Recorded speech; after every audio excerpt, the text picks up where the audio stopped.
Here we go. Hello, beautiful tribe. It's Jeannie here, Too Much a Woman. How you doing? How are you doing? Beautiful souls. I am so very excited to be here in the presence of my girl, Shaneh. We are going to have a conversation today. We are going to keep it real. It's going to be juicy. It's going to be relevant. It's on the heels of my self-trust masterclass, and I am over the moon to introduce you, drum roll please, to the incredible Shaneh Woods. Thank you for being here, love. Thank you for being here. Hello. Hi. So I wanted you, it's funny because this is like, I don't know, I've lost count, 3, 4, 5 times we've tried to do this interview. We've tried it live, we've tried every which way, but this was the day that it was meant to happen. And I was really excited to be in conversation with you because, first of all, when we first met, it was, well, why don't you talk about how we first met and give us an intro to you, and then I'm gonna bring them back and let them know why I have you on. Then they'll understand. Tell us a little bit about you, whatever you think we should know, and how you came to know me. Well, I think me telling my story of how I came to know you is actually perfect for coming off of the self-trust masterclass. Yeah, cool. Right? One of my friends shared some random post that you did on her Facebook page. And it really resonated with me. And honestly, I don't even remember what it said, but that one, like, I saw it and I was like, ooh, who is this woman? And I'd never seen your video. Love that. So I clicked on the post and, you were just offering the 7 Pearls of Wisdom, I think it was called. And I was like, well, that sounds interesting. I think I'll apply. So, I knew nothing about you, had never been in your world, and was like, my gut said, you need to meet Gina. And I followed it. Awesome. That's my level of self-trust. Oh yeah, are you before we, and I want everyone to know who you are and how you show up in the world, because I was so connected to you. We ended up doing some coaching, and I asked you to come out to speak at the European launch of Too Much Woman, because of our conversations. But I need to know, have you always had that level of self-trust? Like, is this something you've cultivated recently, or have you always been like, oh, got the feeling, do it? I'm just curious about, some people are like, they follow it, and some people are like, get stuck in analysis paralysis. No, I've actually always followed my gut, but I did it in such a way, like I didn't know the science and the magic behind it. Yeah. We're going to talk about that too. Yes, because there's a little bit of both. Yeah. Okay. So tell everyone a little bit about you, Shaneh, and what you do and how you show up in the world, because you have such a gift, many gifts, but such a gift for sure. Sure. So I'm a prosperity coach and accountant, right? I work with the mundane and the tactical and the strategic and do all the numbers. And then I love, like, lights me up to talk about the magic of money and how we can make it work with us. Yeah, I love it. So the magic of money and the relationship that it has to self-trust, I think, would be really relevant to this group, to this conversation, to these times, Sure. Given what everyone's going through. And so what I love about the truth with a capital T is that it works in all time, all circumstances, during pandemics, when we don't know that it's working, when we know that it's working, it works always, truth with a capital T. So we're going to be talking about the principles that you've always talked about that still apply today, regardless of what's going on in the world, regardless of the energy, regardless of the shift, and how that connects to having a level of self-trust, which we're all building, we're all flexing, and why that's so relevant. So let's start in this space. How do you define prosperity? I'm so curious, because you use the language of, you don't say money, you don't say abundance, you say prosperity. Why that word? Because prosperity is more than money, right? When we live and create prosperity in our lives, we have an abundance of money, of time, of energy. We have healthy relationships. We love ourselves. We love others. We're starting to forgive both personal, societal, and ancestral wounds, right? Prosperity is this, it's the continued search or reach for what I would call an elevated human experience. I like that. Prosperity is an elevated human experience so that it goes beyond, it's all encompassing. Yep. It's all encompassing. I love that.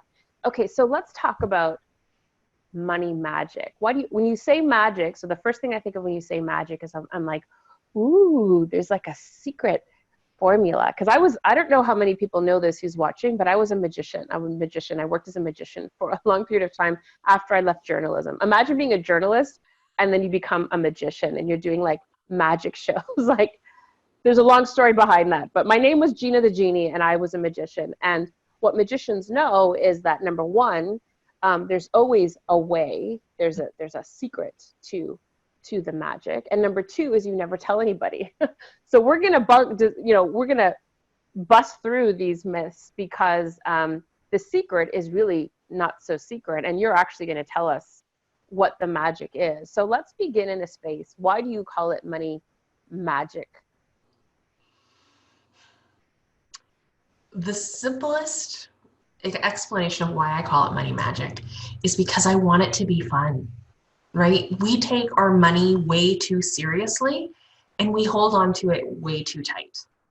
Making it magic makes it adventuresome and juicy and like, lets the little kid in us play a little bit with it. That speaks to me. That speaks to me. I think that's definitely, for me, raised by a single mother for most of my life. And my greatest male influence was my grandfather, her father, who was raised during the Great Depression, lost his father at 13, and fathered his 7 brothers and sisters. And so I remember the stories of penny pinching and money doesn't grow on trees. And money was always a subject that made me feel constricted because you always did the practical right things with money. And it was never about fun. It was like, it's either that's really frivolous and there's a judgment, or you're being smart with your money. My mother clipped coupons. We joked because she had a coupon book. Anybody remember coupon books? Where you have you cut the coupons for like every section? Yep. You had a coupon book. And I remember her clipping coupons every Saturday morning. And on top of that, whenever I went grocery shopping with her, and oh my God, it was torture, we would visit like 3 or 4 different stores to hit, the cheapest prices. I'm like, just get everything here, Mom. She's like, no, soap is like 20 cents cheaper if we go. So talk about mindset. Talk about the limiting beliefs that we have around money. And money was never about fun. Even spending it for a fun thing was always, and to this day, I have to move through the feeling of spending money can be fun, and it doesn't have to feel like I'm being just frivolous. So let's talk about limiting beliefs around money. What do you see as the most prevalent limiting beliefs? Oh gosh, I hear all the stories. You've already named a few. Money doesn't grow on trees. Probably the most prevalent one is it's better to give than receive. And I want you to think about, let's use an analogy, something we all do every single day, every minute of every single day. We breathe. We breathe out, we breathe in. So if money is better to give than receive, I could correlate that to it's better to breathe out than breathe in. Makes no sense. The cycle doesn't work if you don't do both. Yeah. And having that mentality literally suffocates your money, just like it would suffocate you not to breathe. That's a huge statement. Okay, I definitely want to pin that and come back to it because that's huge. That's huge. I know, whenever I've made many posts about this, whenever we say, there's the givers and the receivers, it's like there's the bad people and the good people. And we all want to identify as the givers. Like somebody's receiving. I don't know who, but there's somebody receiving, but we all want to say that we're the givers and we glorify that. But yeah, there's something inherently toxic truly about just identifying as a giver, because there's a limiting belief around the worthy. I mean, what is it? What is the limiting belief that we're not worthy of receiving? Like, let's dive down that rabbit hole. We're here. Let's go there. There's the I'm not worthy of receiving, right? I'm not good enough, or I'm too much of, right? Too much woman. Then there's the societal, spiritual, right? I'm not a good person if I want to receive. Like, really? Can I tell you a quick story? Something that just happened the other day. So my husband and I, okay, lockdown, right? Craving something sweet. Like, give me some ice cream. So we went through the Dairy Queen drive-through, and the car in front of me paid for our blizzards. How cool was that? And in a split second, my mind went through like 4 things. Oh my gosh, wow, thank you. Oh, I better pay for the car behind me or I'm going to look like an asshole. Right? And then, no, wait a minute. I'm not going to hot potato this. I am going to receive it. And when I say hot potato, we do this in so many ways, right? Me receiving the gift of them paying and sending it right back to the car behind me is not receiving. It's throwing it behind me. It's hot potatoing it. Ooh. When you're given a compliment, Gina, you look amazing. And you go, thank you, so do you. You're not accepting, you're not receiving the compliment, you're hot potatoing it. You're throwing it right back, lobbing it right back at me. We do that, yeah. Yep. And it shows up in our money. Tell me, have you ever experienced this? Because I have, in fact, way too many times. Wow, I just made an extra $1,000 I was not expecting. Woohoo! Not 24 hours later, something blows up and my car needs $1,000 repair, or my furnace goes out, or right? And we think, oh, well, at least I had the money. And what we did is we hot potatoed the money, right? It's just energy. It's responding to our discomfort of receiving it. And it's going, oh, let me find another path out, because you obviously don't want to hold on to me. Woo. Yeah, that hurts. That you hit me in that sweet spot with that one. Yeah, because I know for me, whenever I come into unexpected abundance, whatever that is, I'm thinking, oh, well, I want to share it. I mean, that's that, right? Is we glorify, I want to give. When we give. Even Maya Angelou, who's like my greatest mentor, says, when you get, give. And so, and I don't think she's wrong, and I don't think you're making her wrong, but I recognize that coming from a place of unworthiness, when I receive and then I say, oh my God, I better, it's like wash my hands of this because I don't feel worthy, or because receiving feels uncomfortable. Giving from that place, which so many of us do. We give from guilt. We give from shame. We give from resentment. We give from expectation. There's so many, I could just keep going. Giving from that place is sending a definite message to the universe that I am not inherently worthy of receiving. So we definitely want to massage that. We want to shift that, because we do want to give, and there's nothing wrong with that, but we do want to make sure that we're giving from a more sacred space. So how do we move into that? Like, how do we shift that? Where do we start? We start with recognizing what we're doing, right? We can't change anything if we don't recognize and acknowledge the truth, right? The capital T. It's funny you said, I used the word magic and it makes you think of secret. First of all, for me, there's no secret, right? Money is just energy, and to me, it's obvious, right? But that's the way I think. Now, the secret is that we all want to keep our money secret. Right? We feel shame around it. You can't talk about it. It's so rude. Or you're bragging. Oh, dear Lord, don't you dare brag. I have literally been on a call with prospects and clients talking about their money, dialing in, and they have taken a hard left and started talking about their sex life. It is easier to talk about your orgasms or lack thereof than it is about your money. Yeah. That's interesting. Yeah, that's interesting. So is the shame around money, because I would associate the shame around money being around lack, but now that you say that, I definitely, there's something coming up there, because I definitely feel particularly these past 2 years, I've been traveling a lot. And I remember being in an airport, I think it was September, and I was going to Too Much Woman Edmonton, that my girlfriend Bev hosted. And I was in the airport and I wanted to do a Facebook Live from the airport just to say, hey, I'm coming out. And I had this stuff come up where I thought, there are people, I had actually a friend right before my call tell me that he had lost his job. And I was like, how dare I go on Facebook, do a Facebook Live about it was like my 43rd flight of the year.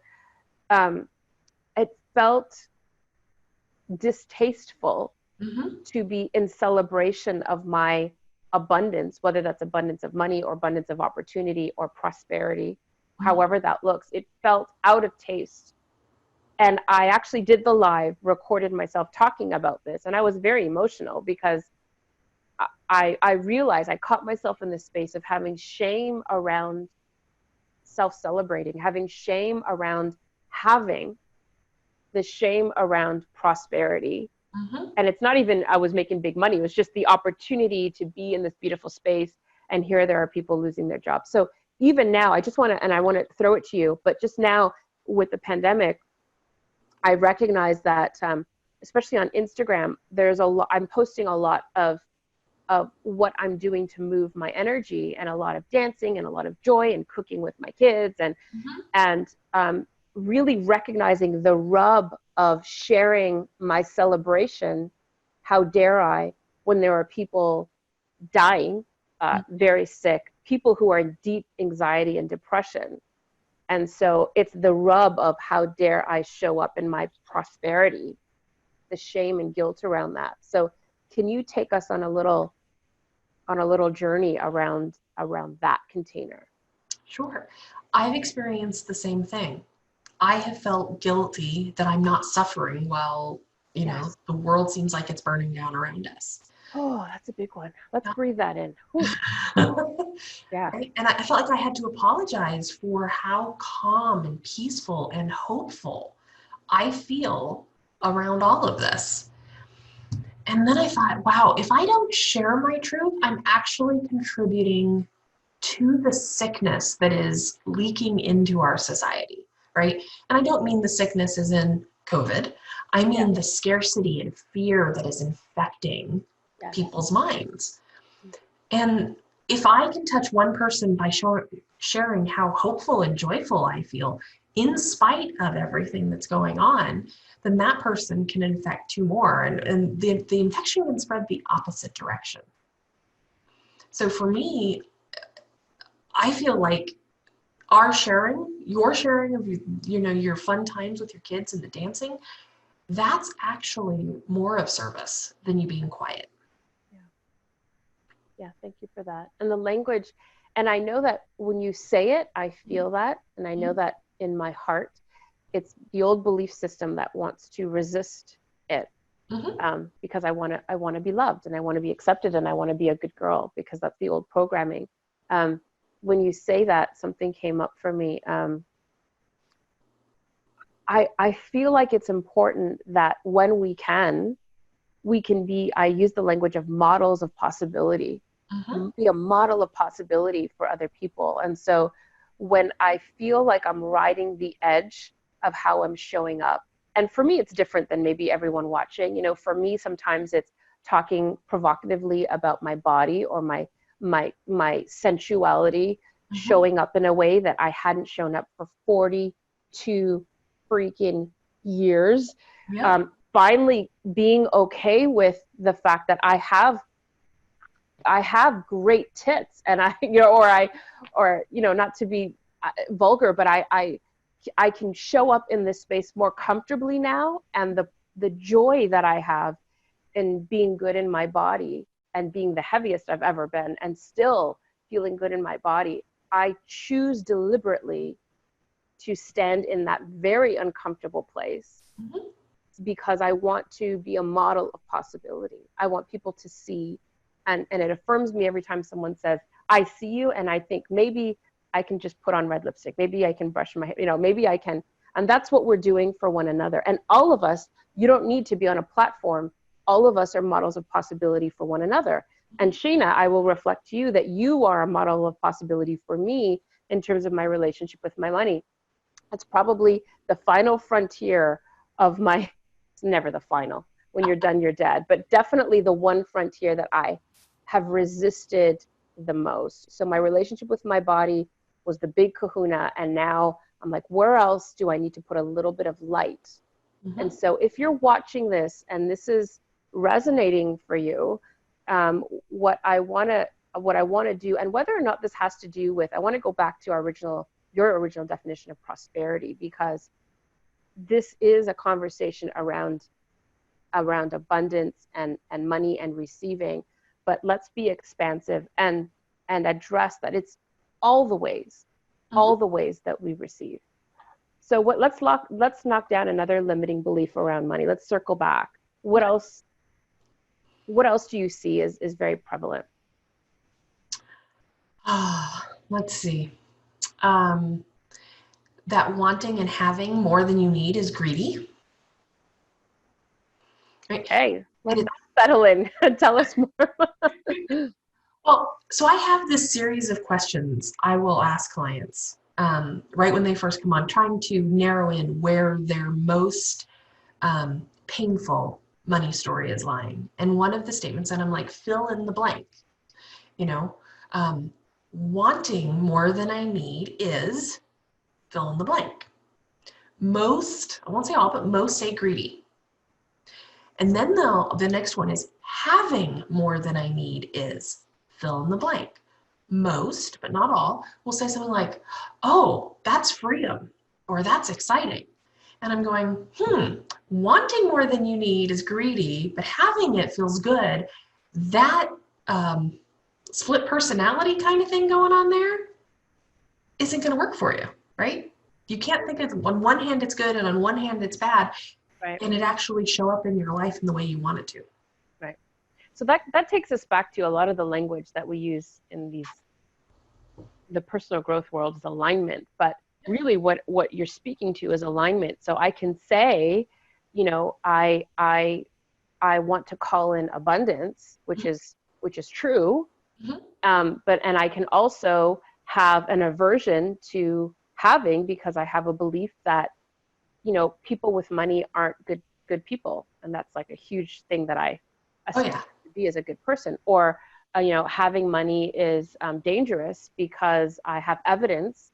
Our brains are like Google, right? Searching for evidence. So I have evidence historically that the people that I know that have come into money or have had money have issues with their family. And I love my family and I don't want, so, there are all of these conflicting beliefs. And if we don't look at them and address them, then we're out of alignment. And so as you say, maybe we come into money, or maybe we're just completely resistant, but we can't line up because there's too many conflicting stories or narratives around it. And this could be true for anything, right? This could be true about our bodies. We could say this. So this is great. Let's segue into a different conversation, because the coaching that we did was more around this area. Let's talk about this for a moment. We could say, I really want to feel good in my skin. I want to feel really good in my body. I want to lose weight, or I want to tone up, or I want to start to eat healthier. I want to feel really good. And I have an inherent belief that, and I did, that showing up fully, looking beautiful or being attractive or feeling sexy or sensual was dangerous. Mm-hmm. So on the one hand, it's like, I really, really want this. But on the other hand, my Google brain has evidence that when I showed up that way, it invited danger and I was not safe, whether it's from men, from women. And so I have these two conflicting, opposing stories that that show up in my life as they cancel one another out. And so I don't get the thing that I want. So let's talk a little bit about that one. Well, when I came to you, which, I was not planning on talking about my body, and I didn't know that. And we don't have to. I'm not suggesting we do. No, I didn't. Yeah. Okay. I've had such a transformation in the time that we've known each other. When I came to you, I was like, I love myself. I can't look at myself in the mirror because I'm disgusted by my body. Yeah. Those two statements cannot be true at the same time. Right. And it was showing up in all the ways. my inability to fully love myself and even look in the mirror, because I got really good, like this was all I saw in the mirror. I could be completely naked and this was all I saw. Like I didn't even see my chin because I didn't like my double chin, you know? Yeah. But it showed up in my marriage, obviously. I didn't feel sexy, therefore no sexy times were happening. It showed up in my business. If I can't receive pleasure, I have a really hard time receiving money, right? The way we receive anything is the way we receive everything. Like across the board, everything is affected by our ability to receive. This is important. Can you just say that one more time? Our ability to receive anything is our ability to receive everything. It can't get more simple and painful and complicated as that. Yeah. Right? When we look at where we don't receive, right? Compliments are like one of the simplest but biggest examples that I have. When we can't receive a compliment, either we hot potato it, like I said, you've probably seen other women do, or you look great. Oh, thank you. I don't really like my hair today, right? We immediately turn it into a negative. When we do that, it shows up in our money, because when we receive money, we can't accept that the offering of money is actually a compliment on a job well done. Yeah. Right? Somebody showing us that they appreciate us for what we do and show up in the world. Right. So this shows up. So I just want to highlight. So it shows up in our money. It shows up in our relationships. I mean, let's think about. I just want to make this really concrete, and then I want you to continue. Sure. I went for a massage. This was in December, and it was the first time I've ever had a male therapist massage me because of a couple of circumstances. And I wrote a post about this. I had such a hard time receiving, and I was paying him, and I tipped him well, just receiving the attention of a man who's a professional on my body. Never mind the bedroom. That's a whole nother conversation. I mean, I can identify even the littlest ways receiving is uncomfortable. That's really huge. So just if you're watching, I really just want you to sit into the awareness of how you receive. Is it a foot massage? Is it a, asking for help around the house? I mean, now that so many of us are home with our families, our kids, or whomever, and even if you're home alone, are you reaching out and asking for support? And are you able to receive it without feeling you've got to give something to receive it? I think there's a lot of stuff in there. There's a lot to unpack in there. A lot to unpack. Yeah. Going back to my Dairy Queen story. Yeah. I did not pay it backwards, right? I did not hot potato it to the car behind me. I just accepted it. I drove home with a huge smile on my face, and I trusted that the opportunity to pay it forward when and the right time would show up, right? But I was going to sit with that feeling that somebody gifted me who did not know me, right? They did it purely out of generosity. Earn it. You didn't earn it. I did. Right? It's like, yeah. That's another, you didn't earn it. I did not earn it. And I just sat there with it. And I don't know, maybe 3 or 4 days later, an opportunity came, and I wasn't thinking about the Dairy Queen. It was like, oh, I want to help this person. And it was later that I went, oh yeah, that was the universe just there you go, pointing me in the right direction. There you go. So let's circle back to when I said, where do we start? You said the first step is acknowledging. We kind of went off on a tangent, but acknowledging, because for me, I could talk about this all day because it's so relevant. It's so relevant. I could probably think of 100 examples. Acknowledging where we're at with receiving, acknowledging just the energy of where we're at. What would we do next? Because we really want to, on this call, we really want to hone in on how we can start to shift things. This isn't just about talking about the things, but how do we start to shift that? So what would be the next step? I'm going to go back just a little bit, if you don't mind. Yeah. I really want to get clear on what the trap that we are in, Okay. right? Because it's a trap. All the negative mindset we have around money. It's better to give than receive. Rich people are assholes. I have to work really, really hard to make good money. And I just don't have I'm too overwhelmed as it is, so I don't have the energy to work that hard. All of that is making money the villain in your story, right? Money's bad. I can't be trusted with it. But then we have the opposite, and we think this is better, right? Where money's the hero. Someday my prince will come, right? Money charming. Yeah. And when I finally have the money, I will be able to do, be, see, have whatever it is. I'll be happier. My relationships will be better. I'll be more beautiful. I'll finally love myself. I'll finally, right? Once we have the money. And we flip-flop between the two because neither of them are the truth. It's just the cycle we're in. It's just the prison we're in. But what we don't recognize is that as much as we are in the prison, we are the jailers. We are locking up our ability to receive. So I like to use this with clients. When you hold on that tightly to your beliefs, right? Closed fist, not letting this go. I'm not letting the money slip through my fingers. I'm holding on really tightly. It's desperation. I know. You can't fit anything else in there. So you can't receive, right? We have locked our ability to grow, to receive, to evolve into a tight grip, into a jail.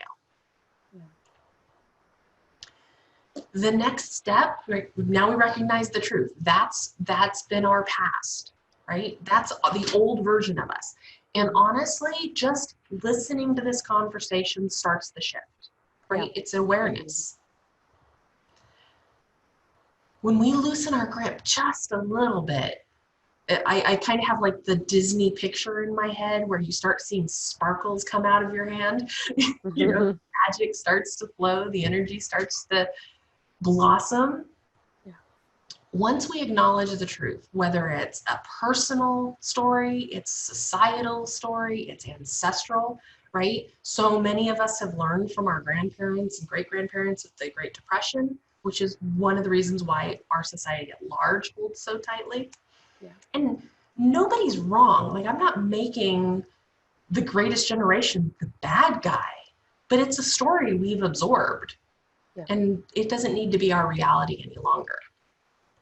And I think I just want to pin that this is an important conversation, particularly if you are a parent and I'm just relating it to myself. During this time, I've said to my kids out loud, all of my work for 2020 has been canceled because I'm a speaker, right? So all of my events have been canceled. So we just have to be really mindful. And I caught myself. I was like, oh shit, I'm perpetuating the story of lack and scarcity. Like I caught it. This is the switch. So I'm giving myself props. There's no shame, but I caught myself saying, all my stuff has been canceled. So, and I said it they were like wasting food, right? And I was like, we just want to be mindful, like just be thinking about, and I thought, holy shit, I'm doing the thing. This is the thing I'm doing it. Pattern interrupt, right?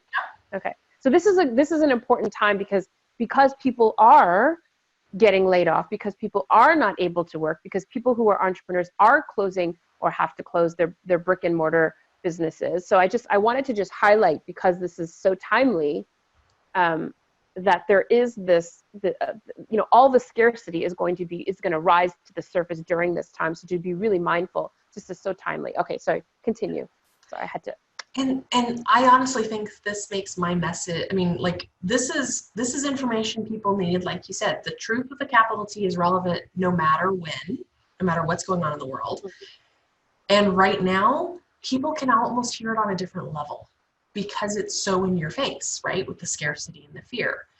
So looking at money, even right now, where people are more scared and fearful than they've been since the Great Depression, wow, what a conversation and opportunity to be able to have right now.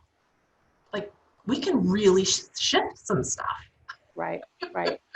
So what, yeah, yeah. Yeah. The great shift for sure. We'll be talking about this for a while. Yeah. So I would love to know, so having the awareness, you know, having these, listening to this, as you said, starts to precipitate the shift. Having that little pattern interrupt where you kind of, you notice it. You notice it in your resistance to receiving. You start to notice your knee-jerk response to, like, balance it out, or as you say, hot potato it. For me, I fervently believe this after teaching for over 2 decades. It's not about what are all the tools and what am I going to do. It's really the pivot of that moment, that pattern interrupt where we see it. Yep. Like I said, where I saw myself and I thought, oh my God, here it is. That is really our goal, is to be in the awareness of the thing, because then we open up to all of the possibilities.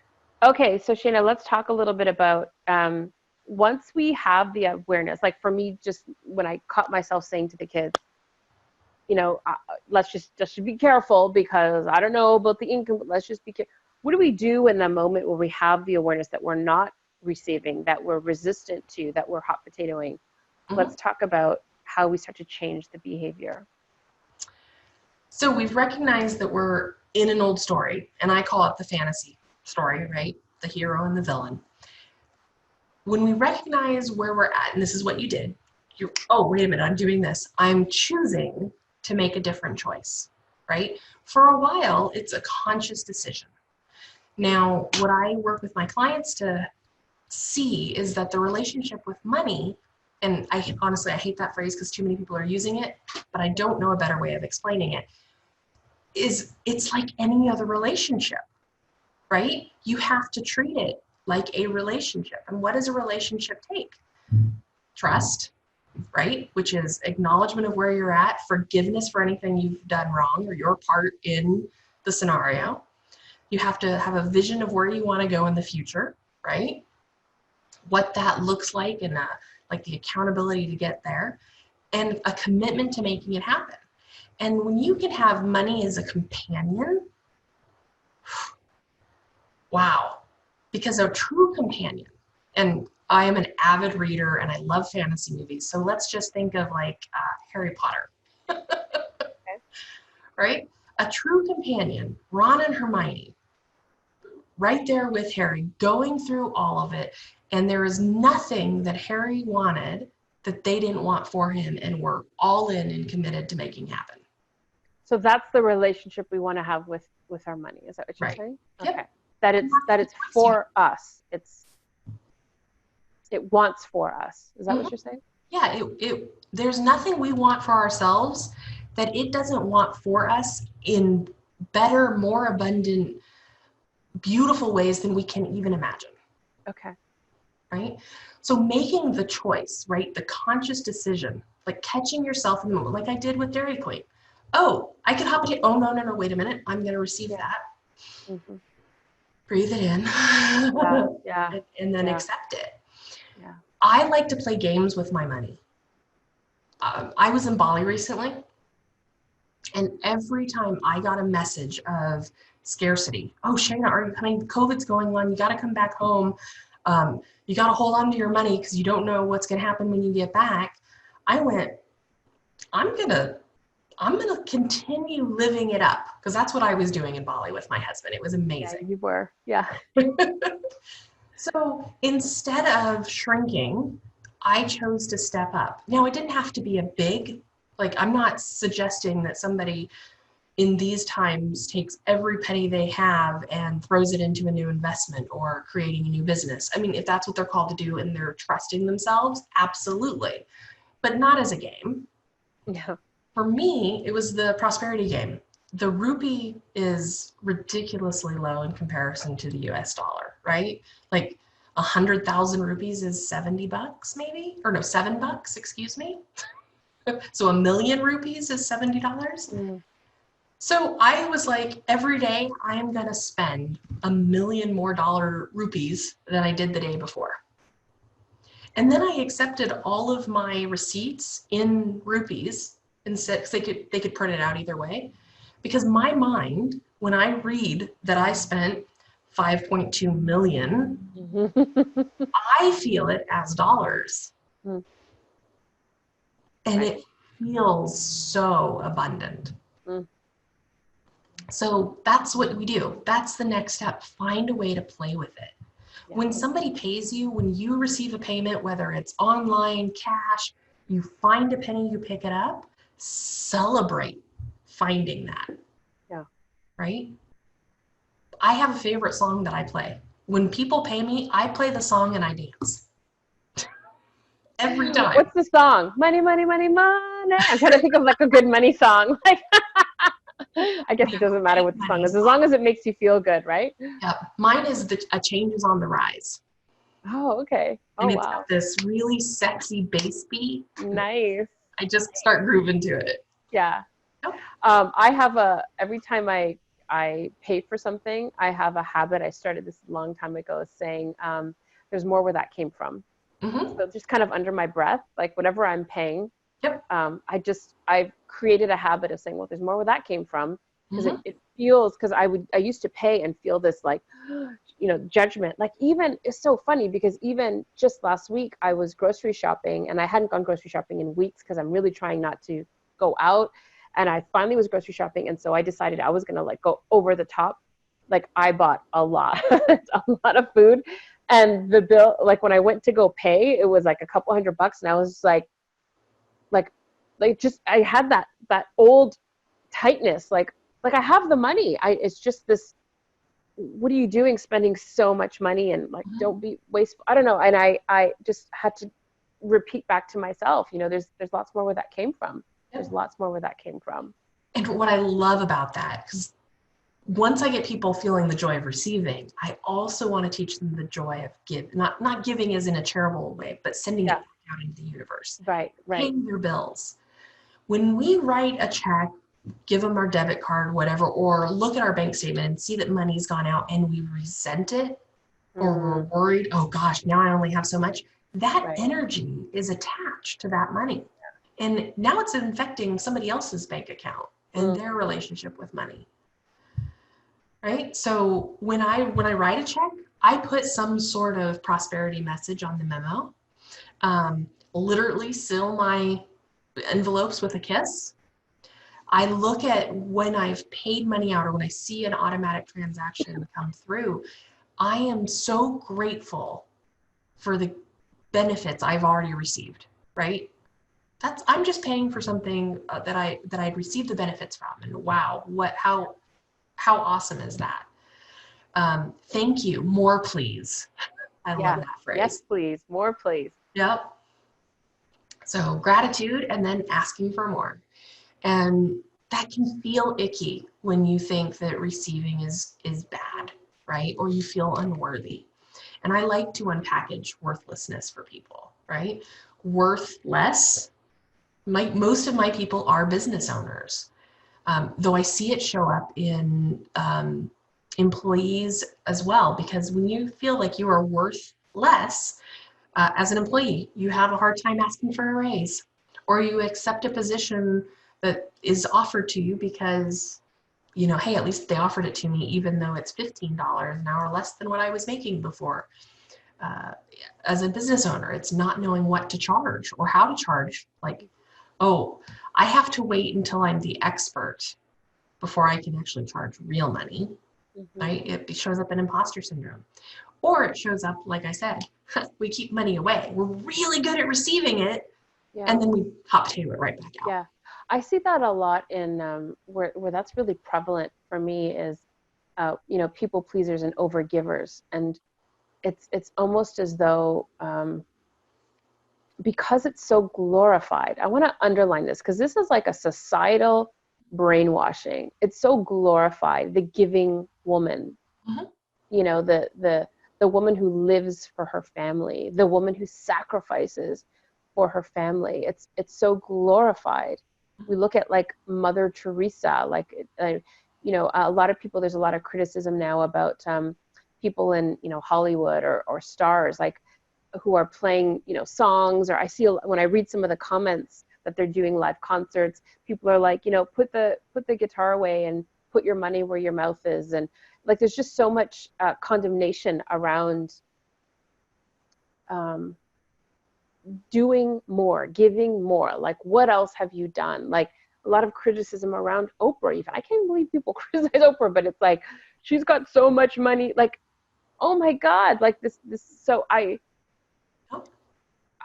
there's just so much energy around the woman particularly. And I don't think it's the same for men. And I usually am shy to generalize, but I really don't think it's the same for men. I know for sure that we as women have a tendency to want to save, to overgive. There's a win for us, obviously, because then that affirms us, that makes us feel worthy. Maybe that tethers their love to us and we feel safe. But there's so much glorification of the giving. And I wish that we could, particularly as women, but as a community, as humanity, start to shed some light on the receiving, glorifying receiving, applauding a woman for the taking and the having and the enjoying. And whether that shows up in her body, which is what a lot of my posts are, it's like glorifying the having and the receiving, self-celebration, or whether that shows up in money. I think it would be so wonderful if we could all start to affirm one another in our prosperity. Bring it on. Yeah, like, right? Like if we can just make it more normal. Like, that's how we do things. We should be at a grassroots level. And it begins as women with our conversations. We have conversations with one another all the time, rather than playing the game of, oh, this is so hard, and comparing the woe is me, look at what I did, look at what a martyr I am. Oh my gosh, I haven't slept in 2 weeks. I haven't slept in 2 months. I mean, I haven't. Oh my gosh, yes. I know those conversations. Right? We bond over that without realizing that what we're doing is reinforcing the narrative of the martyred woman. And that is a place of scarcity. So how can we, and I challenge people in my workshops, how can we be the initiator, the leader of change as women, and start the conversation with, hey, Shaneh, what can we celebrate? Like, what good has gone on in your life this week? How can I celebrate you today? And start to shift the conversation around prosperity, celebrating prosperity. It doesn't have to be money, but it's like celebrating what you've done and how you've shown it, as opposed to commiserating together. Yep. Can I reframe just a little bit for you? Please. You said, how can we start the conversation with Shaneh? Sure. What can we celebrate about you today? What if we started the conversation is, guess what I did, Gina? Right? Because there is something inherently, you are still giving when you are trying to draw my joy out of me, as opposed to me proclaiming it. Yeah. Now, once I've shared my story, it's like, now tell me all about you. There's a different energy there, right? And joy shared is magnified. Absolutely. When I have my clients celebrating the receiving, I'm like, so when you receive that $5 or $500 or it doesn't matter the amount, tell somebody else. Get them on the gravy train of joy, right? And sharing that and dancing it out with you. If you have a team member that's in your office, if your spouse is in your business, if you need to reach out to me so that I can share this joy with you. Yeah. Right? Let's play this prosperity game together. Yeah, I love that. I think this is inspiring a post. I've done it before, and I have to do it again with intention. Like, let's share how we can self-celebrate, because I think you're right. Again, modeling possibility for one another. Like, this is what a healthy woman looks like, or man, a healthy human looks like when they're able to celebrate. Because, when we think about our feelings, we're trained to believe that if there's a spectrum of feelings, like these are all the bad feelings, these are all the good feelings. Well, we're taught that the bad feelings are unacceptable, as a child. Don't get angry, don't have a fit, don't be too sad. don't be disappointed. You can't be all those things. So we cut those feelings off, but we also cut the positive feelings off. And the positive feelings are, don't be so full of yourself. Don't be so proud of your win. Don't flaunt it. Don't self-celebrate. So we have like this, if we snip both ends, we're like confined to this little box of what we're allowed to feel, what's acceptable to feel. And so I think that's what you're talking about is like, expanding. Yeah, expanding that. Well, this has been so unbelievably juicy. I feel like we can probably talk for another 2 hours, and maybe we will have to do a part 2, Shaneh, because there are so many limiting beliefs around money. But I'm so glad that we took the time, that you took the time. I'm so grateful, and that whoever's watching took the time to sink into this, because prosperity, as you said, I mean, it's elevated all the things. It's all the things elevated, and we deserve it, and it's our birthright. And we would never look at a little baby and say, you're not worthy of all the things. So there's whatever point that we've come to, we're forgetting that we were that newborn baby that was so worthy of all the things. What final message do you have for our people? What do you want them to know? If nothing else, right, and we haven't really touched on this, but if nothing else, I want, like, when you're struggling, you're scared, you're freaking out about whatever, whether it's relationship, your body, your money, anything, quiet, deep breath, and just ask yourself, how easy am I willing to allow this to be? Say that again. How easy am I willing to allow this to be? Because the fight, that's the struggle, the hardship, that is us grasping. When we're at ease, we release our grasp and something can just sit, right? We can receive, we can expand our heart space. Yeah, beautiful. I just had an image of and so I always share just what intuitively comes up. But when you showed us your hand, I almost have this feeling like next time I'm feeling scarcity, just to open my hands. Just as simple as that. Just to open my hands. It's a symbol of just I could do that in a line. I could do that anywhere. I could just to open my hands, to remind myself and the universe that I am open to receiving and shift the energy. So that's so beautiful. Thank you. You're welcome. Thank you for your time. Thank you for shining. Thank you for being you. Thank you for saying yes. Thank you for your resilience, because this is like our 5th time trying to record this. But thank you. Thank you for your being. Thank you for the opportunity. I love sharing this, and the more people I get to tell, the more it builds momentum. Tell us how we can find you. My website is prosperityfirst.com. And I didn't get the opportunity to tell you, this will be in part 2, Shaneh's World. So if you actually want to like schedule a quick free call with me, it's shanehsworld.com. Shaneh's World. Now spell Shaneh for us, because it's SHANEH. So it's Shane with an H on the end. And people get my name wrong all the time. And I usually say, hey, it doesn't matter. As long as you say it with a smile on your face, it's all good. But this matters. This matters. And the way I help people remember is it's Shane. I like that. Oh, that's so sexy. Breathe. So it's Shaneh's World. Shanehsworld.com. World.com. I love that. I love you. Thank you for being here. I love you too. Thank you everyone for watching. We'll see you next time. We'll have Shaneh back. We'll see you next time. Bye for now. Namaste.